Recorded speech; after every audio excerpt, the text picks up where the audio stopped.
Good evening. My name's Katie Marie and I'm a lifestyle and fitness coach. I also live with PTSD, so that's the reason why I was really looking forward to putting on these events this month, the PTSD Awareness Month. So I'm going to share some slides with you, and tonight I'm actually on my own.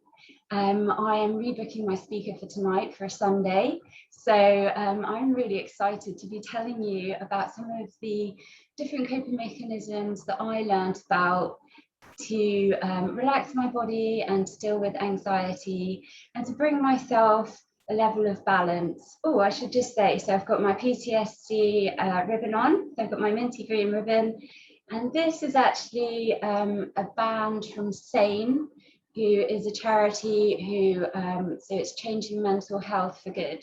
So let me share my presentation with you. Okay, so share, and here we go. All right, so over the course of this month, I'm going to be speaking to special guests every Friday. And as I mentioned, I'm going to have one or two on a Sunday now as well. So it's really a relaxed environment. We just want to talk about some of our creative outlets, self-expression, and the different ways that we manage our PTSD in a positive and healthy way. So these are really nice activities to do to help you to slow down your system and then be able to slow down your thinking and focus into, in my case, we're going to be talking about exercises. So I'm just going to be talking about a few really useful stretches and some breathing. Okay, so welcome. Thank you for joining me. It's so wonderful because last year when I presented, I was on my own and I was talking about my journey, and it was all very close to my diagnosis as well. So it's really nice to be able to this year talk about some of the things that have really helped me to deal with the symptoms that I was talking about last year. Okay, so let's move into the psoas muscle. All right, this is one of the really important muscles if you have PTSD. So what happens is the muscle works by flexing the hip and joint, the hip joint, and lifting the upper leg towards the body. So it's commonly known as your fight or flight muscle. And what happens with PTSD, or in fact, what happens when we have high anxiety and stress, is that muscle starts to becomes taut and restricted. So that's when we go into our fight or flight mode. So it's kind of like, do I run? Or, or do I stay and do, we're going into this almost fear situation. So the psoas will stay contracted because of postural habits and trauma. The way we stand, walk, and sit can distort the psoas. I don't know if you've seen any of my videos, but when I'm presenting on the sofa, but I tend to sit cross-legged. In fact, I'm just doing that now. And one of the reasons why I do that is because it helps me to find my center, and then my spine is straight. So part of keeping my psoas, loose is the way I'm sitting, the way I'm, I've got my legs crossed so they're in an open position.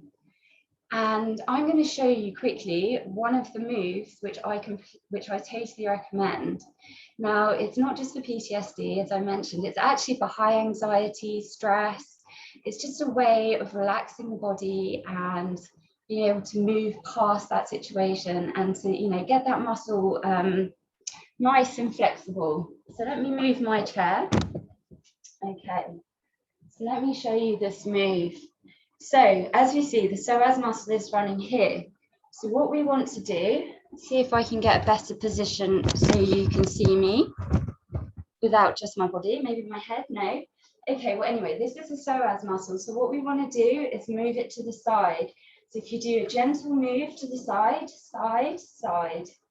Okay, so I'm just shifting my weight. Another way of doing the psoas muscle, now this is a Les Mills move, so I'm a Les Mills instructor. And this is in some of my choreography. So what I do is I dip my hip and flick, dip my hip and flick. So what I'm doing there is I've flicked out to the side, then I dip into seating and flick out to the side. Dip into seating and flick out to the side. Another one you might want to try, which is in this position, would be the squat. So we go down into seated position and up, down and up. Now the benefits of this is that the psoas muscle is being stimulated as I'm doing that. Let me get my chair back. I need to sit just right, there we go, so I can cross my legs. Okay, so the psoas muscle is being stimulated there. That's part of my lower body. So I'm focusing on my lower body there. And yeah, it just really makes you feel so much more relaxed when you do that. Okay, so let's move to the vagus nerve. Now, with the vagus nerve, it's the longest course of all the cranial nerves extending from the head to the abdomen. So if you can see in the picture, we have the vagus nerve and it's just located near the brain, at the stem of the brain there. So I'm going to show you a really nice move to relax the vagus nerve. And okay, so the vagus nerve carries an extensive range of signals from digestive system and organs to the brain and vice versa. So basically what happens is with our nervous system, it's spread out, you know, it's running from the head to the abdomen. So all these different reactions that go on in the body are coming from that center, which is telling you, you know, it's telling your body how to react. And then your body reacts and that sends a message to the brain. So when we are in our fight or flight, you know, these messages are going all over the body and these impulses. So with PTSD, you know, it's a lot to manage. So it's really important if we can look to stimulate the vagus nerve. I'd just like to say, I've noticed on this diagram, vagus nerve is spelled incorrectly. This is not my diagram. This is from biologydictionary.com. So vagus is actually with an A, just in case you're searching, if you want to go and search this later on. Okay, so your body responding to stress overstimulates the vagus nerve, causing your blood pressure and your heart rate to drop. So when we go to look to doing exercise, we're actually looking to change that. So I'm looking to take your heart rate up, and I'm also looking to increase and deepen your breathing. So we're trying to relieve that response to stress. So I'm just going to show you a move now. I'm going to stop sharing so I can just see what I am doing here. So I can show you this move. So with the vagus nerve, there's a couple of ways of doing this. Now you can do it lying down to make sure we've got the posture correct. So we want a nice flat back. If you're lying on the floor, you can put your legs up so you're nice and comfortable. And then what we want to do is we want to take our hands, interlock the fingers and take them behind our head like this. Okay, so that's actually a really nice position to sit there and sit like this. If you've been at a desk, if you've been, you know, hunched over, this is a really good way to unlock your shoulders and unlock tension because you carry a lot of tension here. Okay, so when we're doing our vagus nerve, when we're stimulating the vagus nerve, when we're relaxing it, what we want to do is we're going to gently turn our head to the side and we're going to look to the side. And you might feel a little bit of tension here, maybe a bit of stiffness in the shoulders. So what's really great about this move is once we start doing it, so we're going to hold this position for 30 seconds and come back to the center. And then we're going to do it on the other side. And as we hold that position for 30 seconds, we're actually unlocking the muscles, we're relaxing. Okay, we should have our shoulders dropping. And, you know, it really helps to take us away from that, you know, anxious to relaxed and opening up our body. And that's also opening up our breathing. Okay, so let me share the screen again. Where's my... There we go, vagus nerve. Okay, so that's a really important one to do. So we've looked at the bottom half. So we've looked at the psoas muscle and stimulating that. We've now looked at the vagus nerve, which is sending all those impulses all over our body. Now, this is something I really want to tell you about. This is really exciting. So for me, when I first started my journey with PTSD, I hadn't got a clue what was going on. I didn't know why my body was reacting the way it was, why my head was telling it to do these different things. So it took me quite a long time to find my area, that really spoke to me. And I think embodiment practice, so thinking about the body and the mind, and bringing harmony, bringing them back into balance, that's really important for me. I think with PTSD, you really learn a lot about how your body and your mind work, because we talk a lot about mental health and physical health, but with PTSD, I just can't separate them. It's not possible, because I can feel the brain telling the body reacting. I'm experiencing it. So with PTSD, it's not all in the mind, it's not all in the body, it's constantly, going between the two. So when I discovered embodiment and I discovered this Dr. Bercelli, I was really excited, because he developed a series of exercises called TRE, and it's tension and trauma releasing exercises. And what's really interesting is with some of the exercises, you're working with the vibrations from your body.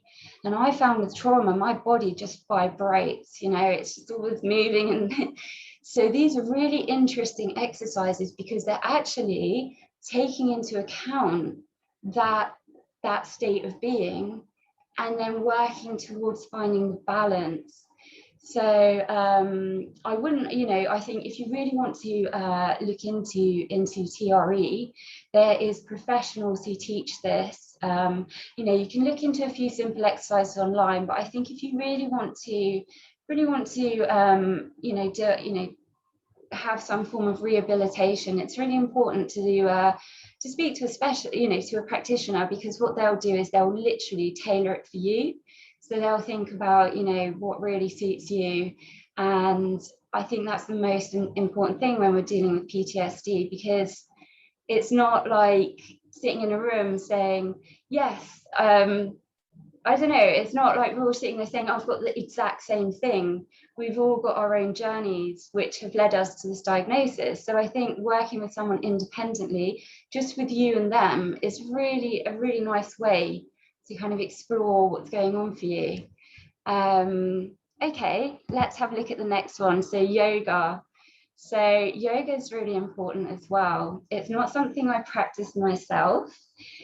I actually find yoga is a little bit intense for me.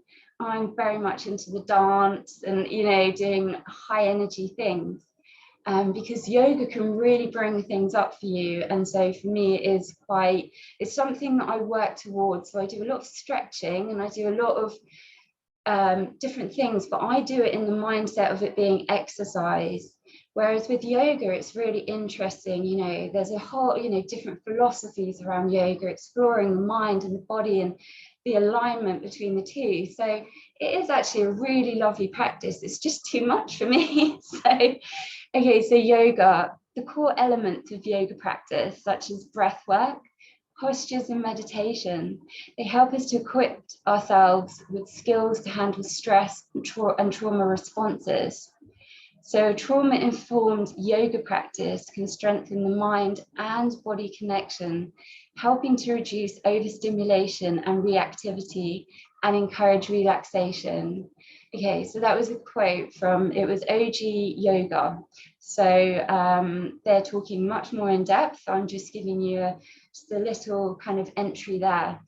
And I think this is a lovely image, actually. I mean, look at the way their bodies are and the positioning. When you actually practice your yoga or any of your stretches, it's so satisfying when you start forming the positions, opening up your body, giving yourself that confidence in your space. It's so lovely. So I absolutely recommend it from, and also you can find practitioners out there who are PTSD, that's their practice, so they're actually trauma-informed yoga. And I'm just trying to think, there is one place, I think it's the Body Minded Institute, that's in London, and I think that's the name, but if you gave it a search online, I'm sure you'd find them.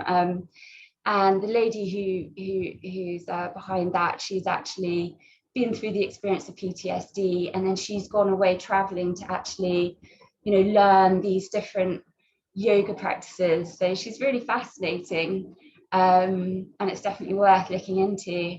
Now here I'm bringing you to what works for me. Okay, so I'm a fitness coach, and the reason why I'm a fitness coach is because I developed PTSD, and I was exercising with PTSD, and I realized it was literally one of the only things. So, I mean, I love artistic practices and I love writing, but if I do it for too long and my body doesn't move, I start to get some of those effects we've been talking about, where it's all twitchy or a bit, sorry, I don't even enjoy that word. It makes me, but you know what I mean, this hypersensitivity. If I'm writing and I'm creating and I'm not moving my body enough, then there's a mismatch there eventually. So this is what I love doing, philosophies on free weights. Now that picture is absolutely how I feel after I've done a weight session.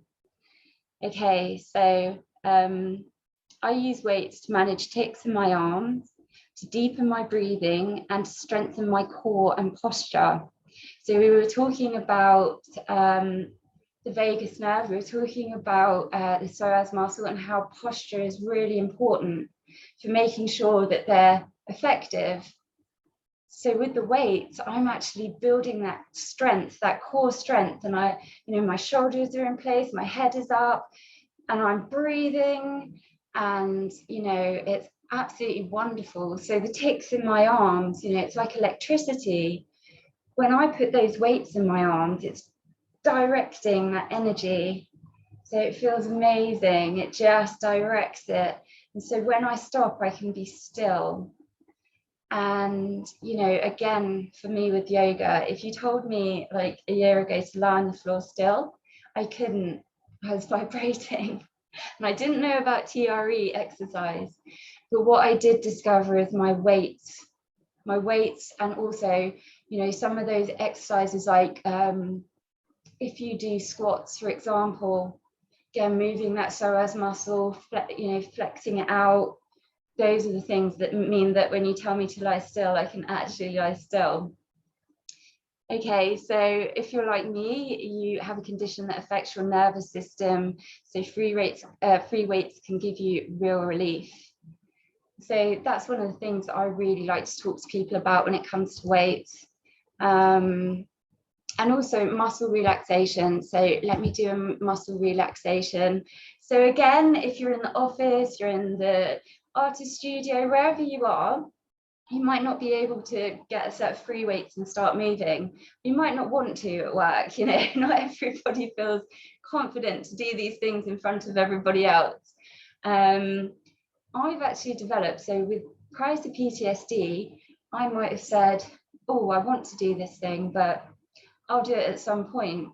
And if I was feeling anxious, nervous, I might do something very temporary to limit it or to ease it, but I wouldn't do anything to really deal with it. So when I discovered exercise, I will exercise in front of anyone and everyone, not just as a fitness instructor, but as someone who literally with PTSD, it's such an intense experience that I'm like, I don't want to feel like this. I don't want to feel like this. I'm going to do something about it. And that's just me. There's days when I'm like, I don't want to feel what I'm feeling anymore. So I pick up my weights and give me like 5 minutes and I'm feeling different and I'm relaxing. So I think that's important. But if you're in the office, you might not want to grab the free weights. If we do this, if you take your arm here, take your other arm and we cross them like this, and we link our hands. And then you can pull your arms, you can rest your arms back to your body, or you can pull them here, put them ahead of you. So it's up to you. But as we do this, we're actually channeling the energy through our arms there. So for someone like me who's very, twitchy, to hold on like this and strength through that muscle gives me a lot of relaxation. So it could really help you if you're anxious. Okay, and then after that, we can move back into this, okay, and just open up those shoulders. So let me share my screen. So that's what I recommend. You know, obviously doing weights, you're gonna build your muscle, but the reason that I do it is to relax them. So, so you know, there's different ideas for exercise there. Okay, let's go to the next slide. Okay, so this is me more in my dance mode. So music and dance. Now, for me personally, I lose myself in music and dance. So if you learn a couple of moves, and that's what's quite nice, because I actually teach routines. And for that reason, you don't have to think, what's the next move? Or I don't know what to do. You just learn a few steps with me and a few arm movements. Then whenever you put on that song, it's not a case of, what do I do? Oh, I don't know what to do. You've got the moves. It's just a case of letting yourself go at that stage. So as you can see, I mean, with me, when I do my fitness, I mess around a lot. You know, I've got beads in my hair. I'm playing with flowers. I'm dancing around artworks, which I don't recommend. But you know, and it's a fun thing. It's an enjoyable thing. I'm not standing there saying, "Oh, I must work out. I must train." I'm standing there just having fun with my music, just moving my body. And as I'm moving my body, I am bringing my body and mind into alignment in a really joyful way. It's really, you know, I'm having fun. So, okay, so I lose myself in music and dancing. I love exercise because I expend energy. And again, my body and mind meet and in a joyful place. I don't think about what I look like. I feel. It's all about feeling. Okay, so we feel so much with PTSD. Well, this is one of those ways that you can really feel joy, and you can do it in your bedroom. You don't need to dance for anyone else. This is absolutely for you. Okay, so as you can see, I'm very passionate about exercise, but I think even if you're doing a presentation and you're nervous, or you're going to speak to a client and you're starting to become conscious of yourself here, you know, you're breathing shallow, your heart is, you know, conscious of your heart, you're feeling uncomfortable. If you just sway your hips a bit, reach out your arms, you can absolutely relieve that for yourself in a few minutes and go out more confident. Okay, so basically I'm Coach Katie Marie at All Silver Clouds, and you can find me on the website and get in touch with me. I have a YouTube channel as well, so I actually put out videos about PTSD, living with PTSD, and some of the ways that I feel about it. So I've actually got a video out that's about hypersensitivity and my reaction to a certain situation and how I interpreted it, and then what I discovered it was actually about. But it was kind of showing how, you know, that range of emotion, how I could be triggered by something that's quite innocuous to other people. And then I've got another one which is about humor. So I literally have to remind myself to smile sometimes, and I actually, ever so often, I'll find something. So I found this comedy that just made me laugh uncontrollably, and I've done a video about it because I think it's important to share the range.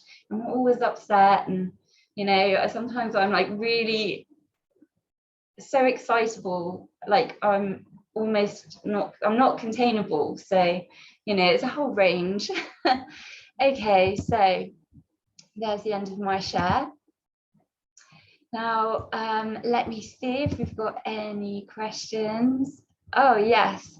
So yoga, trauma-informed yoga, it's so important to see. It's really important to share these things together, I think, and this is part of what this month is about, because it took me a long time to find these things.